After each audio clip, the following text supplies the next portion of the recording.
মায়ের কোল হলো শিশুর জন্য সবচেয়ে নিরাপদ আশ্রয়। মায়ের কোল শুধু হাতের বন্ধনী নয়, এটা সন্তানের প্রথম ঘর, প্রথম শান্তি এবং প্রথম নিরাপত্তা। বাচ্চা কথা বলতে পারে না, কিন্তু সে জানে মায়ের শরীরের উষ্ণতা মানে সব ভয় দূর হয়ে যাওয়া। মায়ের শরীরের গন্ধ মানে পৃথিবী আবার নিরাপদ হয়ে ওঠা। মায়ের কোলে মাথা রাখলেই শিশুর সব ভয় দূর হয়ে যায়।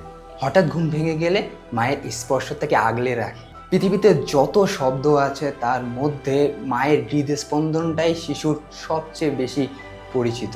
তাই তো সে চুপ করে থাকে, হাসে, গা এলিয়ে দেয়, কারণ সে জানে এই কোলে কেউ আঘাত করতে পারবে না। মা হলো সেই জায়গা যেখানে শিশু শুধু নিরাপত্তা পায় না, পায় সাহসও। ধীরে ধীরে পৃথিবীর সাথে লড়াই করার শক্তিটাও সে সেখান থেকেই শেখে।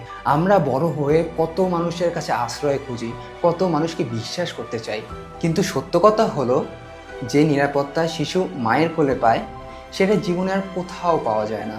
বেবি কালেকশন ভিডিওর পক্ষ থেকে আমরা চাই আল্লাহ পৃথিবীর সব মাকে সুখে রাখুন, কারণ তাদের কোলেই শান্তি জন্ম নেয়।